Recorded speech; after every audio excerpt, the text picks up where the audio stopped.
When you think about solar panels, you're probably thinking about the sun, right? Makes sense. But what if I told you the single biggest, most overlooked danger to your entire system has pretty much nothing to do with clouds and everything to do with the cold? Yeah, let's get into it. I know, it sounds totally backward, right?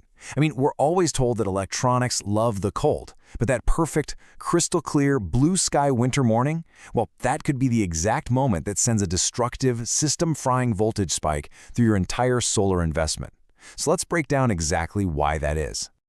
Okay, so here's the half-truth that pretty much everyone knows, right? It's on the left there, cold panels are more efficient. And hey, that's absolutely true. But the hidden danger, what you see over on the right, that's the part that can cost you thousands. Because that very same cold that's boosting efficiency is also creating a voltage surge that can literally fry your components. All right, so let's start by digging into that simple truth and see if we can find the danger that's kind of hiding in plain sight. Okay, so here's the core concept. The simple truth is this. As the temperature of a solar panel drops, its open circuit voltage, what we call VOC, goes up. Now, the hidden danger here is that this isn't some tiny, insignificant little bump. No way. It's a real, measurable increase. And, as we're about to see, it's an increase that multiplies. So you might be asking, how does this basic physics fact turn into a fried, smoking system? Well, it almost always comes down to one really common, really risky shortcut that people take in the design phase. So, the common mistake, and you see this all the time, especially in the DIY world, is designing your whole system around the lab numbers. That's the voltage at standard test conditions, or STC, which is a perfect, 25 degrees Celsius lab environment. But here's the thing, professionals know you can't design for a perfect day. You have to design for the absolute worst-case scenario, the coldest temperature your system will ever see. And the gap between those two ways of thinking, that's the difference between a system that lasts for decades and one that goes up in smoke. And this right here, this is the absolute key to understanding the whole risk. The real danger is the tiny little voltage bump from a single panel. It's how that small increase gets amplified, like crazy, when you connect a bunch of panels together in series. That's what creates a massive system-level risk. Okay, so let's get into the nitty-gritty. How do we actually calculate this thing? Well, the answer is kind of hiding in plain sight, right on your panel's datasheet. Yeah, this isn't some kind of secret, mystical knowledge. The key to all of this is printed right there on your panel's datasheet. It's a value called the temperature coefficient of VOC. And you can just think of it as a simple recipe. It's a number that tells you exactly how many volts the panel's output is going to increase for every single degree Celsius the temperature drops below that 25-degree standard. And this is the tool that engineers use to basically predict the future.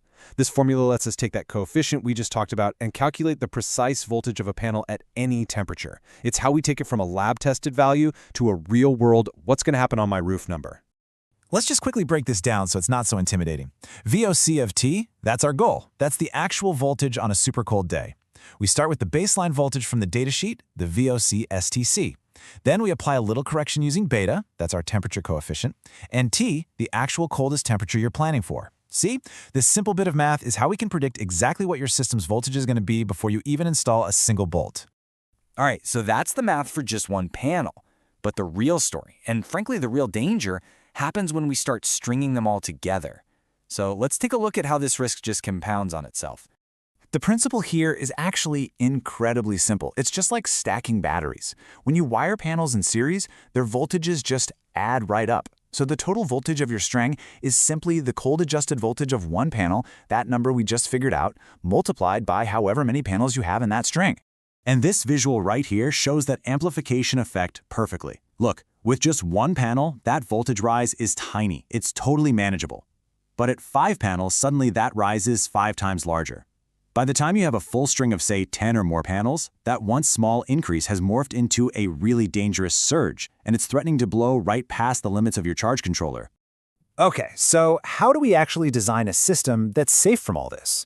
Well, that brings us to our final and, honestly, the most critical section, how to engineer for the coldest day.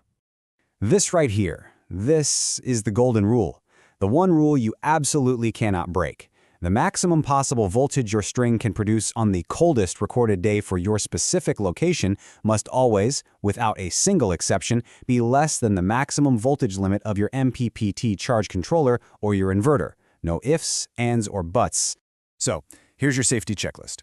First things first, go find the record low temperature for your location. And I mean the record low, not the average. Second, never, ever, ever use the STC voltage for your safety calculation. It's just not going to cut it. Third, you got to do the math for the entire string, not just one panel.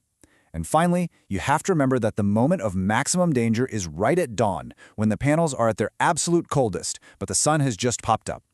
Whatever that final calculated voltage number is, make absolutely sure there's a healthy safety margin between it and your equipment's limit. And really, that's the big shift in thinking we're talking about here.